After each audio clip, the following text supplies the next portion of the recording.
Hey guys, welcome back to another short skills video. Today we're going to be talking about judging this time. Judging is a bit of an interesting thing because the skills that you will need to judge a room well will differ based on the quality of that room. Today we'll talk about judging top rooms, which can be some of the hardest rooms to judge in a tournament, as typically the debaters you will be judging there are quite good. They may be close in skill, and it may be a high pressure situation. So I'll go over the different skills you would need to judge a top room well versus what you would need in, say, a normal room or a bin room, and also explain how you might practice judging a top room if you're getting to the point in your career where you're being tested for judging deep out rounds and they want to see how well you do in a top room. So, what makes a top room different? The first thing that I want to talk about is dealing with the pressure. If you're new to judging top rooms, not only is it the case that a top room may have debaters who are very good, speak quickly, and may be hard to track, it may also be the case that these debaters have reputations. You may look up to them. And so the most important thing to do is to keep your cool. If you're a debater, the advice I typically give when you're in top room is to not treat it differently from a normal room in terms of mentality. That is, you should be trying to give a good, fundamentally solid speech. Having a very flashy speech will not make you progress in the same way that it might do in a bin room because everybody there is capable of giving a good speech. And in the same way, debaters are not looking for the most spectacular, flashy OA where you're, I don't know, I don't even know what the flashy OA would look like. But if I'm being honest, they're just looking for a good, fundamental explanation of the call, some general comments to explain what you think could be better. So the most important thing in terms of mentality is to not let it get to you. Stick to having good notes, take input from your panel, don't worry if you're being tested, and focus on having a good explanation of the round, have a good understanding of the round. I would say what might change in practice is you would maybe need to take more detailed notes because the arguments will have nuances that might not be present in lower rooms that will be important to capture the spirit or idea of the argument. Um, it would be important to track longer response chains as you go from PM to LO to DPM to DLO, whereas you might not have as in-depth a level of responsiveness in lower rooms. And so typically the demands placed on you as a judge in top room will not be more or not be especially crazy than in a lower room, but it will be on a depth or quality that will be different. So just focus on the fundamentals. If you want an analogy and you're worried about being an imposter, which is imposter syndrome is a pretty common thing to face when you're judging a top room, is even if you don't think you're as good as a debater, which I think that's not the right mindset to go about things. But even if you did, think about it like you would if you're a customer and you're talking to a chef, which is the chef might still be really good and might be a far better chef than you are, but in the end, you're the one with the tongue. You can still give comments on how the speech sounds to you, on your impression or understanding of it, and we all have access to the ordinary intelligent voter. So the first tip is to keep your cool. Do whatever grounding you need to relieve yourself of the pressure and focus on good fundamental technical judging. That's the first piece of advice. The second piece of advice I have for judging top rooms is that you will typically not see the clear wins you might see in a bubble room where you're sorting still between a good team that will make the break for sure and a team that won't.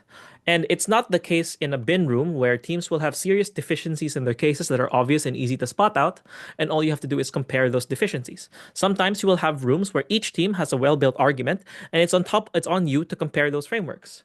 So I'll explain what a good practice is for dealing with these types of debates where everybody, if you believe them, could plausibly win the debate. First thing you want to do is compare what all teams agree on and compare their arguments on that metric. This is important because, as a judge, if every team is reasonably believable to the eye or the taste of the average intelligent voter, you should instead defer to more technical standards about what teams already agree to be important. If this is the case, then all you have to do is pay attention to what teams are arguing for or what their case might assume to be important. In an economics debate, you might have a situation where every team argues for a different aspect of the economy, but in the end, they're still arguing that the economy should grow so that people can have access to food and jobs and a livelihood, etc. So instead of thinking, well, is it more important that people like have can have like a large salary, or is it more important that more people are employed? And one thing you can do to break these deadlocks is to ask the bigger question that all teams agree upon as common ground, which is which of these arguments do you believe gets you closer to the end outcome of improving the economy?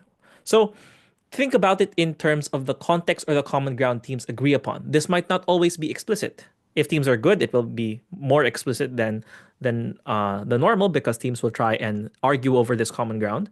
But if teams are not explicit about it, try and think about implicitly what the case cares about.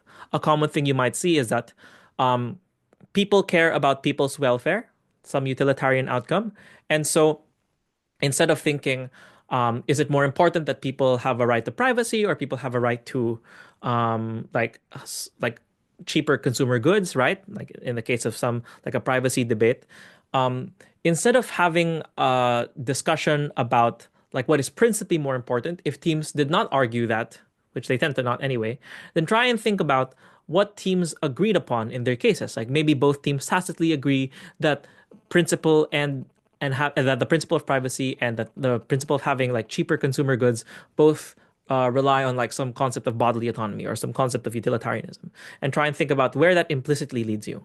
So it's important to do these things because typically a judge intervention at these debates should not be required. You should not be required to create some end goal out of scratch because a top room should have teams that are already quite capable of arguing to the end of what an impact is, and you're just comparing between these ends.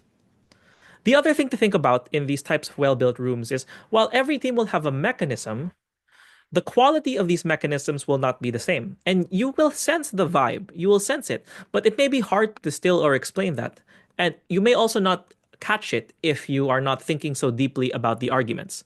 The reason why you want to think about the quality of mechanisms is because the way they interact will also be materially relevant to crediting a case. If, for example, you argue a mechanism that shows that you argue a mechanism that shows that companies that sell a certain product will um, will make a lot more money or will make a lot less money, and the mechanism of the other team implies tacitly that they will make less of that product and move to a different product, then that mechanism is higher in quality or is stronger because it is higher up in the level of hierarchy. It's higher up in terms of the timeline.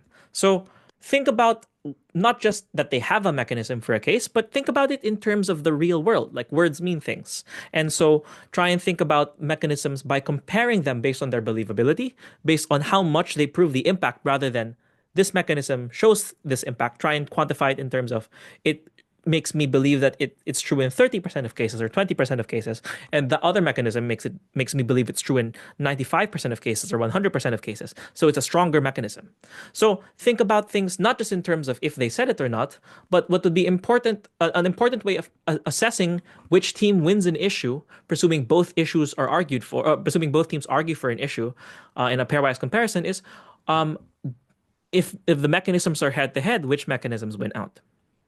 So those are that's the typically the advice I would give for rooms which both teams are already pretty good, or all four teams are already pretty good.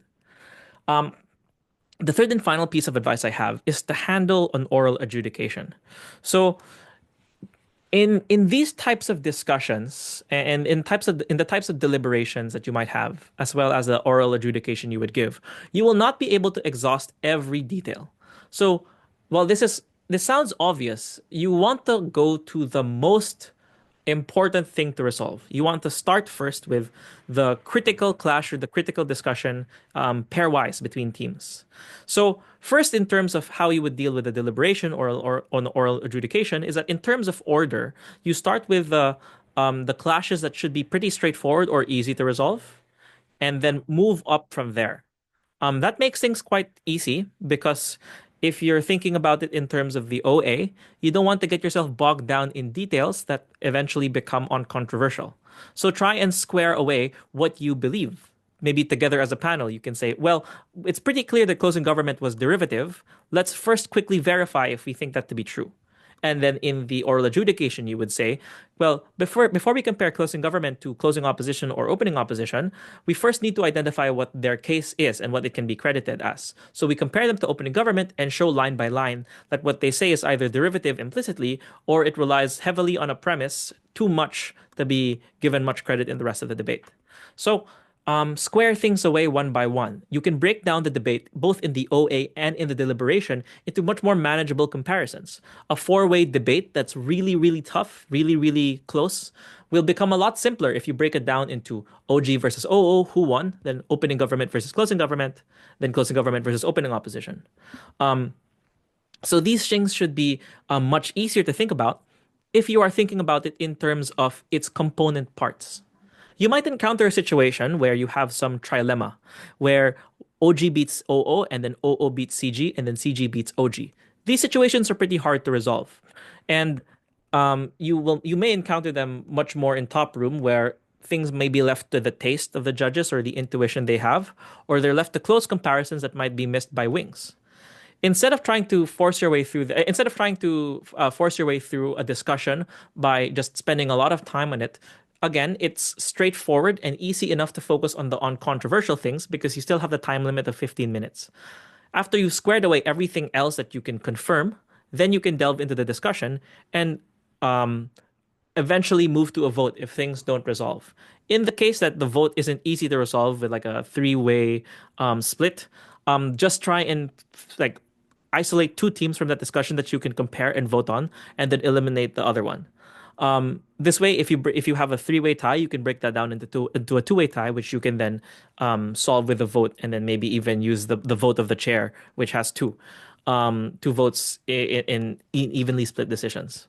So this is just one of the things you might encounter, but typically the advice for giving better OAs and deliberations in tough, close top rooms is to think about how can I break this down into more manageable pieces so that teams understand where I'm getting at.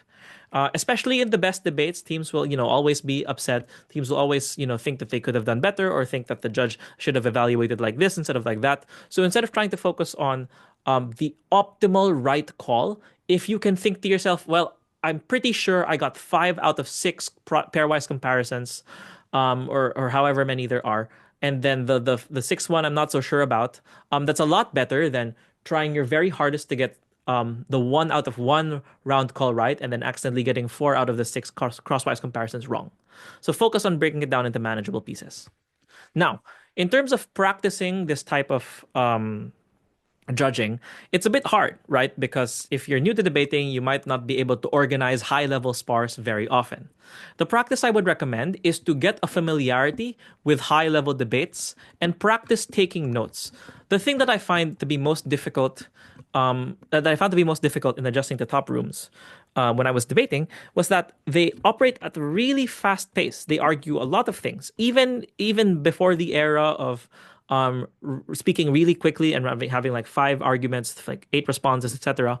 Even debaters who spoke slowly could cram in a lot of content because they were very efficient, because the sentences that they said had a very good economy of language. So what I recommend actually is to practice the writing notes for these debates and thinking and reasoning about them and comparing the call you come to the eventual call in the actual debate that happened in real life. So there's a wealth of good debates online that you can train on and practice. In the way that you might practice a deputy speech after listening to a PM-LO exchange and then giving your DPM after you pause the video, you can do the same for an OA. You can do the same for getting familiarity with writing down notes really quickly. And you can do so with all the resources they have online. So, in terms of what you might reasonably expect, maybe if you're new to these debates, you can give yourself 30 minutes to formulate an OA, then try again on a different round with 25 minutes and 20 minutes, and try and improve your efficiency gradually. You can see these gains pretty quick because once you gain a familiarity for the lingo that you might see for advanced debating, or you get a familiarity for what note style works best for you, the gains start to pick up pretty quickly. These things compound on each other. The better you take notes, the more informed your call will be. The faster you can think about an argument, the easier it will be for you to take notes because you will have to spend less time or spend less words coming up to the same idea. So judging top rooms is very manageable. I've I found that once you get the fundamentals of judging middle rooms and bin rooms, you have pretty much all the ingredients you need. You just need to refine them a bit more at just about every level. And then you should be ready to judge a top room pretty well. Um, Thanks for listening, and I hope you watch the other videos we have because there's a lot of good content on the channel and still more to come. Thanks for listening.